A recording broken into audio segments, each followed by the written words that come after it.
못 박혀 죽은 지 사흘 후 예수 그리스도가 무덤에서 부활했다는 이야기가 퍼지기 시작했다. 7주 후 오순절 축제에 사도들이 모두 모인 자리에서 신비한 현상이 일어났다. 마침내 오순절이 되어 신도들이 모두 한 곳에 모여 있었는데 갑자기 하늘에서 세찬 바람이 부는 듯한 소리가 들려오더니 그들이 앉아있던 온 집안을 가득 채웠다. 그러자 혀 같은 것들이 나타나 불길처럼 갈라지며 각 사람 위에 내렸다. 그들의 마음은 성령으로 가득해서 성령이 시키시는 대로 여러 가지 외국어로 말을 하기 시작하였다. 사도행전 2장 1절.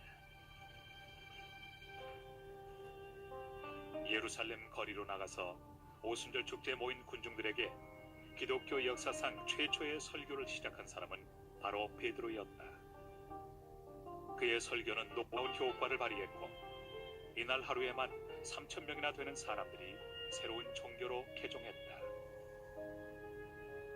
그러나 신도들의 수가 급증해서도 박해를 피할 수는 없었다. 초기 기독교의 박해자는 소아시아 타르소 출신의 사울이었다. 로마 시민으로서 많은 특권을 누리고 있던 그는 다마스쿠스로 가던 중에 특별한 경험을 하게 된다. 사울이 길을 떠나 다마스쿠스 가까이 갔을 때 갑자기 하늘에서 빛이 그에게 비춰왔다. 그가 땅에 엎드러지자 사울아 사울아 네가 왜 나를 박해하느냐 하는 음성이 들려왔다. 사울이 당신은 누구십니까 하고 물으니 나는 네가 박해하는 예수다 하는 대답이 들려왔다. 사도행전 9장 3절.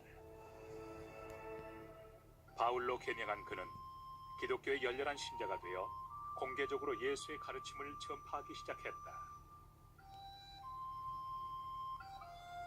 그러나 몇몇 역사가들은 바울이 포교 활동을 하면서 이방인들의 편의를 너무 많이 봐줬다고 주장한다. 바울은 초기 기독교를 전파한다는 명목 아래 엄격한 음식 절제와 할례 의식 같은 구약 성서의 율법을 중요하게 생각하지 않았다.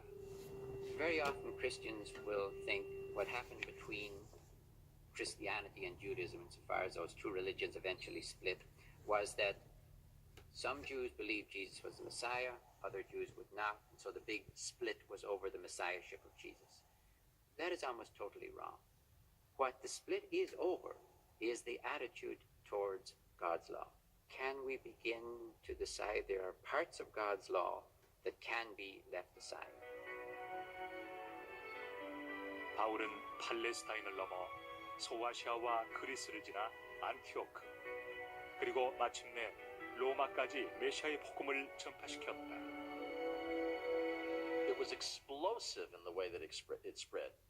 Christianity went everywhere suddenly, and it seemed like the whole Mediterranean basin, the whole Roman Empire, within a number of decades was hearing the good news of Christ. 그러나 대재앙의 그림자가 유럽을 휩쓸었다. 9일 동안 계속된 로마 대화재 때문에 로마의 3분의 2가 완전히 파괴됐다. 희생양이 필요했던 네로 황제는 기독교 신자들에게 모든 책임을 돌렸다. 기독교 역사상 가장 끔찍한 시기였다. 베드로가 현재 로마 교황청이 있는 자리에서 십자가에 거꾸로 못 박혀 처형당한 것을 비롯해서 많은 기독교 신자들이 목이 잘린 채 화형을 당했다. 뿐만 아니라 원형 경기장에선 로마인들이 보는 앞에서 기독교인들이 야생 동물들에게 물려 죽거나 검투사 경기에서 살해당하는 일이 빈번하게 일어났다.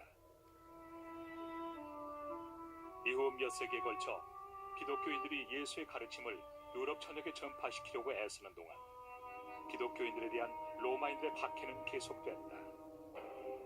그럴 즈음 기독교의 운명이 극적으로 뒤바뀌는 사건이 일어났다. 서기 312년 서로마 제국의 황제 콘스탄티누스는 자신의 운명을 뒤바꾸게 될 결정을 내렸다. 그가 로마 제국 전체를 정복하기로 결심한 것이다. 그와 그의 군대는 로마시에서 멀지 않은 곳에 위치한 밀비안 다리에 도착했다. 그곳에서 콘스탄티노스는 앞으로 1700년 동안 유럽의 모습을 180도로 바꿔놓을 환영을 보게 된다. 그는 태양빛을 배경으로 나타난 빛의 십자가를 보면서 자신의 운명을 결정짓는 음성을 들었다. And then he hears the voice say to him, "You are to conquer in this sign." And so he realizes that it's through Christ that he's going to win this battle. 전투에서 승리한 콘스탄티노스는 로마로 입성했다. 마침내 나사렛에서 시작된 작은 종파인 기독교가 로마 제국을 정복한 것이다. 서기 325년 콘스탄티누스는 오늘날 터키의 이즈니크인 니케아에서 첫 번째 공회를 개최했다. 회의의 목적은 원래 부활절의 시기를 정하는 것이었지만 니케아 공회는 그 이상의 의미를 지녔다. There was a huge problem with how exactly was Jesus related to God. If you said he was divine and human, what did you mean? Was it like the God appearing in human flesh but not a real body, or were you saying he was half and half? That was really the question that was going to be debated. 니케아 공의회에선 투표 결과 300대 3으로 삼위일체설을 채택했다. 아버지도 신이고 아들도 신이고 성령도 신이다. 그러나 각각 다른 세 신이 아니라 하나의 신이다. 아타나시우스 신경. 다시 말해서 삼위일체는 하나의 통일된 존재가 세 부분으로 나뉜 것이다. 즉, 모든 존재의 근원이신 아버지 하느님과 복음을 전하는 예수 그리스도, 그리고 인간의 마음 속에 있는 신적인 존재인 성령을 말한다. 42년 후 서기 367년 마침내 신약 성서가 완성됐다. 예수가 죽은 지 3세기 후 기독교는 신경과 성서 그리고 제국까지 얻었다. 기독교는 언제나 살아 움직이는 종교였다. 예수 혼자 사막으로 갔던 것처럼 기독교 수도사들 또한 악귀와 정면으로 맞서고 영혼의 본질을 찾기 위해서 사막으로 떠났다. 철저하게 자신을 부정하고 독신 생활을 강조하는 수도원 운동은 기독교에 지대한 영향을 미쳤다. 성 아우구스티누스만큼 성욕과 자기 수양 사이의 갈등을 훌륭하게 극복해낸 인물은 없을 것이다. 너무나 인간적인 그의 이야기는 많은 사람들의 심금을 울렸다. 욕망에 사로잡혔고 욕망은 결국 저항할 수 없는 습관이 되어버렸고 당연한 것이 됐다. 따라서 난 유격이 어떻게 영혼과 싸우는지 영혼이 어떻게 유격을 극복하는지 잘 알고 있다. 서기 400년 아우구스티누스의 고백록.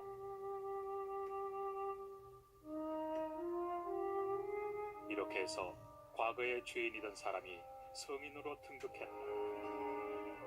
이제 기독교 제1천년기 역사는 소아시아로 이동한다.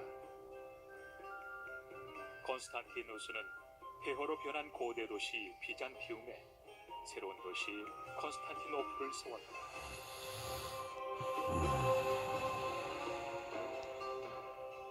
새로이 기독교 신앙을 채택한 로마 제국은 그리스어를 쓰는 동로마 제국과 라틴어를 쓰는 서로마 제국으로 분리됐다.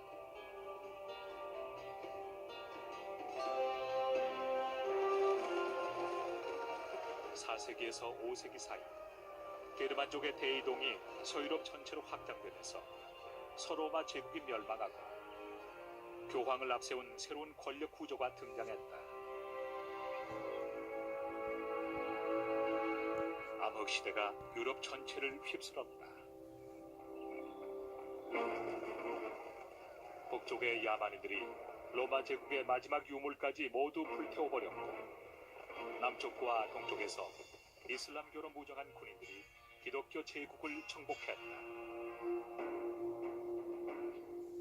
이제 기독교 역사상 가장 중요한 인물이 등장한다. 서기 742년에 태어난 그는 26세 나이에 프랑크 왕국의 왕위를 물려받았다.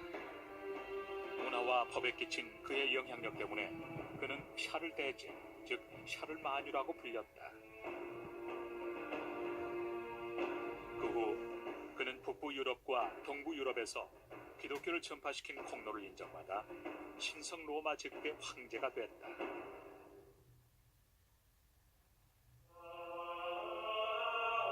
샤를마뉴는 기독교 신앙에 새로운 활력을 불어넣음으로써 다가오는 제2천년기에 기독교가 크게 발전할 수 있는 터전을 마련했다.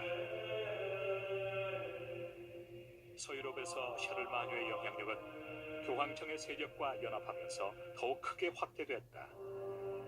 콘스탄티노플에 있던 교회는 이런 일련의 사건 때문에 심기가 불편했다. 베드로의 직접적인 후계자임을 자처하던 로마 교황이 기독교 왕국의 진정한 지도자라고 선언했기 때문이다. 공교롭게도 베드로는 현재 로마 교황이 거주하는 바로 그 자리에서 십자가에 못 박혔다. 예수께서 그에게 말씀하셨다. 너는 베드로이다. 내가 이 반석 위에 내 교회를 세울 터인즉 내가 무엇이든지 땅에서 매면 하늘에도 매일 것이다. 마태복음 16장 18절. What's happening is that the Pope in Rome is seeking autonomy and emancipation, political emancipation from the Emperor of Constantinople. So what you have is the beginning of a schism. 교회의 분열은 대륙의 분열로 이어졌다. 북쪽에선 말로만 듣던 바이킹들이 쳐들어왔다. 오늘날 헝가리에 해당되는 동쪽 지역에선 마자르인들이 침입했다. 이들은 파죽지세로 몰려오면서 마을을 파괴시켰고 수도원을 약탈했다. 이 교도들이 기독교 왕국을 짓밟는 동안에도 서기 1000년이 다가오고 있었다.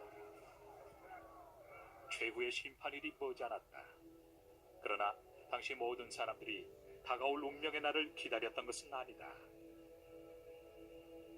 Really was no widespread belief. In fact, there was really no widespread understanding that we were approaching the year 1000 because calendars differed all over Europe, and the greater part of the population would really have not known what year they were living in.